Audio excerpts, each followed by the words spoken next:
Hello students, welcome to Max Academy. तो कैसे हैं आप सब लोग? उम्मीद करती हूँ आप सब लोग बहुत ही अच्छे ही होंगे और अच्छे से पढ़ाई भी कर रहे होंगे अपनी। तो आज हम पढ़ने वाले हैं बायो का चैप्टर है कंट्रोल एंड कोऑर्डिनेशन के बारे में। लेकिन उससे पहले मैं आपको बता दूं कि अगर आपने हमारे चैनल को अभी तक सब्सक्राइब नहीं किया है तो first do subscribe our channel and bell the notification, ताकि जब भी ऐसी अच्छी अच्छी वीडियोज़ आएंगी साइंस रिलेटेड या इंग्लिश से रिलेटेड या जिस सब्जेक्ट से भी रिलेटेड, तो आपको उसका जो नोटिफिकेशन है वो आपको सबसे पहले मिल जाएगा और आप उस टाइम पे उस वीडियो को देख पाएंगे। ओके। और अगर आपको इस चैप्टर में साइंस के चैप्टर की और भी चैप्टर्स की अगर आपको वीडियो चाहिए तो वो प्ले लिस्ट में अवेलेबल है, आप वहाँ से जाके चेकआउट कर सकते हैं और वहाँ से वीडियो देख सकते हैं। Clear?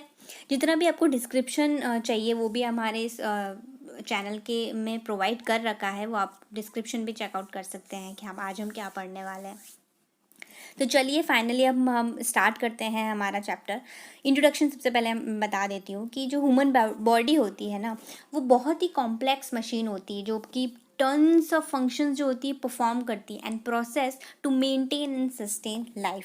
So in this chapter we explore that how the body control its movements and coordinates into action with the other parts of the body, कि हमारी बॉडी जो होती है वो कैसे कंट्रोल कर पाती है उसके खुद के मूवमेंट और कैसे बाकी सारे जो बॉडी पार्ट्स होते हैं हमारे शरीर के उससे कैसे कोऑर्डिनेट कर पाती है और फिर जो है वो फंक्शन परफॉर्म करती है।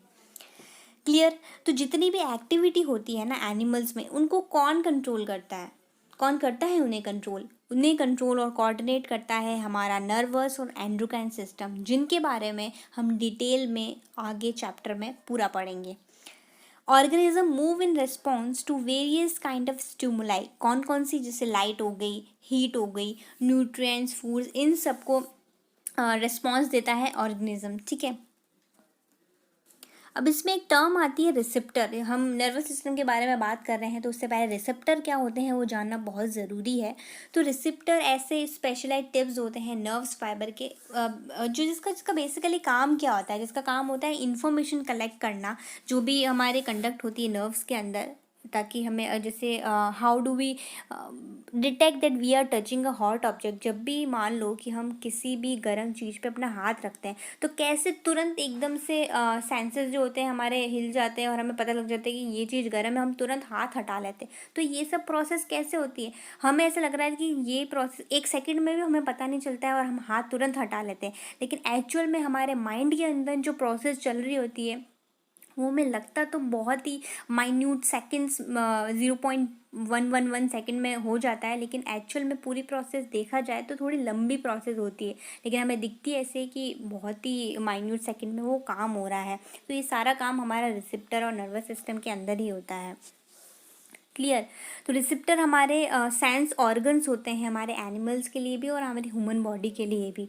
अब रिसेप्टर में भी अलग अलग टाइप के होते हैं।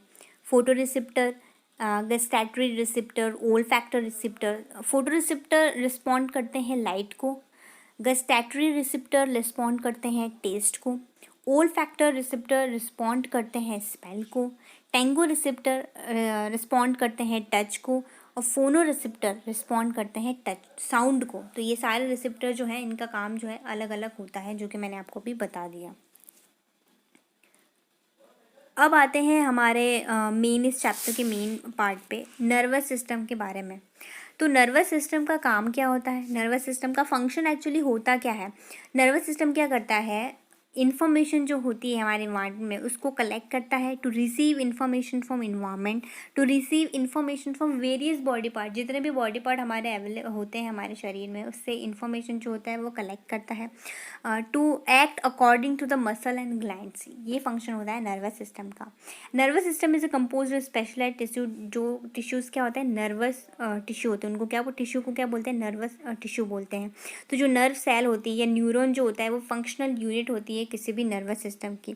It is the nervous system which is mainly responsible for control and coordination in complex and animals, जो कि मैंने अभी आपको ऊपर बताया था। अब आपके सामने एक डायग्राम आ रहा है, ये क्या है? स्ट्रक्चर है न्यूरॉन का। ये आपके एग्ज़ाम पॉइंट ऑफ व्यू से भी बहुत ज़रूरी है, काफ़ी बार पूछा गया है। तो देख लेते हैं कि न्यूरॉन नर्वस सिस्टम जो है वो काम किस तरह से करता है, वो देखते हैं। जैसे कि मैंने आपको बताया कि रिसेप्टर जो होता है वो इन्फॉर्मेशन कलेक्ट करता है, ठीक है। बाकी जितने भी सेंस ऑर्गन जैसे हमने अभी पढ़े, लाइट, टेस्ट, स्मेल, टच, तो ये सारे ऑर्गन, स्मेल ऑर्गन्स है, तो इन सब से ना इन्फॉर्मेशन कलेक्ट करता है। तो the information occurred at the end of the dendrite tip of the nerve cell. ये आपको यहाँ पे देखिए मैं बता देती हूँ, यहाँ पे आपको ये टिप डेंड्रिक दिख रही है, ठीक है। यहाँ से जो है रिसेप्टर इन्फॉर्मेशन कलेक्ट करने के बाद यहाँ से जो टिप है वहाँ पे इंफॉर्मेशन जाती है and it sets of a chemical reaction that creates an electric impulse. यहाँ पे उसकी वजह से एक केमिकल रिएक्शन बनती है जिसकी वजह से इलेक्ट्रिक इम्पल्स जनरेट होता है। और यही इम्पल्स क्या करता है, ट्रेवल्स करता है from the dendrite to the cell body. Dendrite यहाँ से होके पूरे सेल बॉडी के अंदर, हमारे सेल की बॉडी के अंदर पूरा ट्रैवल करता है and then along the axon to its end. यहाँ से लेकर पूरा सिस्टम जो है वो यहाँ कर रहा है। जैसे कि आप देख सकते हैं कि ये जो है हमारा न्यूक्लियस है, ये इसकी लीव जो बन रही है वो डेंड्राइट है, ठीक है। ये जो अंदर वाला पार्ट है वो सोमा है, और ये जो आपको दिख रही है ना ये वाली सारी चीज़ें, ये सेल है, हमारा सेल है। क्लियर। तो eight the end of the action, ये आपको एक्सन दिख रहा है ना, तो इसके एंड पे क्या होता है, electric impulse sets off the release of some chemicals. यहाँ से कुछ केमिकल्स जो होते हैं वो रिलीज होते हैं and these chemicals cross the gap, और या सिनिप्स एक टाइप का होता है। सिनिप्स क्या होता है, एक जंक्शन होता है, एक स्पेस होती है दो न्यूरॉन के बीच में। ये तो हम जैसे एक न्यूरॉन पढ़ रहे हैं, ऐसा ही एक दूसरा न्यूरॉन भी होता है, तो वहाँ से वो गैप को जो है वो फिल करता है। Clear. These chemicals cross the gap and start a similar electric impulse in the dendrite of the next neuron. तो ये सारी प्रोसेस होती है। एक स्ट्रक्चर ऑफ अ न्यूरॉन का स्ट्रक्चर आपने देखा, ये सारी न्यूरॉन के अंदर जो मैंने आपको अभी प्रोसेस बताई वो सारी प्रोसेस होती है। क्लियर। नेक्स्ट हम पढ़ने वाले हैं ह्यूमन नर्वस सिस्टम की। ह्यूमन नर्वस सिस्टम जो है वो किस तरह से काम करता है। इससे पहले कि हम उसका एक चार्ट मैं दिखा देती हूँ आपको किस तरह से काम होता है। ये पूरा चार्ट आपको अवेलेबल है ह्यूमन नर्वस सिस्टम का, ठीक है, किसमें क्या क्या चीज़ इन्वॉल्व होती है। तो जैसे कि आप देख रहे हैं कि ह्यूमन नर्वस सिस्टम में हमारे पास 3 टाइप के आपको सिस्टम दिखाई दे रहे हैं, central nervous system, peripheral nervous system, automatic nervous system, ठीक है। और सेंट्रल नर्वस सिस्टम में भी फिर सब डिवाइडेड है कि उसमें आता है ब्रेन हमारा, और एक आता है स्पाइनल कॉर्ड। ब्रेन में भी हमारे पास 3 पार्ट आ रहे हैं, फोर ब्रेन, मिड ब्रेन और हिंड ब्रेन। क्लियर। ये खत्म होता है central nervous system.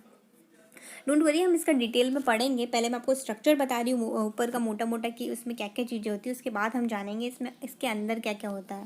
Peripheral nervous system में हमारे क्रैनिकल नर्व और स्पाइनल नर्व्स होती है, फिर एक अरीसा होता है हमें जो हमारे ब्रेन में होते हैं, एक अरीसा होते हैं फिर हमारे स्पाइनल कॉर्ड में। ऑटोमेटिक नर्वस सिस्टम में सिंपैथिक नर्वस सिस्टम होता है और एक पैरासिम्पैथिक नर्वस सिस्टम होता है। क्लियर। तो सबसे पहले हम पढ़ रहे हैं सेंट्रल नर्वस सिस्टम के बारे में। सेंट्रल नर्वस सिस्टम क्या होता है, सेंट्रल नर्वस सिस्टम में हमने देखा कि 2 होते हैं, एक ब्रेन होता है और एक स्पाइनल कोड होता है। तो ब्रेन का काम क्या होता है, ब्रेन हमारे जितने भी फंक्शंस होते हैं हमारे बॉडी के अंदर उन सबको कंट्रोल करने का काम करता है। Human brain is a highly specialised organ, it is the highest coordinating centre of the body. ये कहाँ प्रेजेंट होता है, बोनी केस में प्रेजेंट होता है जिसको हम क्रेनियम बोलते हैं, and that protect is from external injuries. जितनी भी हमारे इंजरीज होती है उससे हमें बचाता है। It is covered by 3 member जिसको हम मैनिंग्स बोलते हैं। क्लियर। तो ह्यूमन ब्रेन के बारे में उसका एक डायग्राम हम पढ़ेंगे, उसमें क्या क्या होता है अभी इसके बेसिक्स जान लेते हैं। Brain is divided into 3 regions होते हैं, फोर ब्रेन, मिड ब्रेन और हिंड ब्रेन। क्लियर। और नेक्स्ट आता है स्पाइनल कोड होती है। स्पाइनल कोड क्या होती है, spinal cord it work as a relay channel for signal between brain और पेरिफेरल सिस्टम। पेरिफेरल और ब्रेन के सिस्टम के बीच में एक रिले चैनल की तरह ये वर्क करती है हमारी स्पाइनल कॉर्ड। क्लियर। सेकेंड हमारा सिस्टम आता है peripheral nervous system. Peripheral nervous system क्या होता है कि पेरिफेरल नर्वस सिस्टम में 12 क्रैनिकल नर्व्स होती हैं और 31 स्पाइनल नर्व्स होती हैं, ठीक है। इस डेटा को ध्यान रखना, 12 तो क्रैनिकल नर्व्स होती हैं और 31 हमारी हो गई स्पाइनल नर्व्स हो गई ह्यूमन के अंदर। The nerves given out by the brain and the spinal cord from the peripheral nervous system. Clear.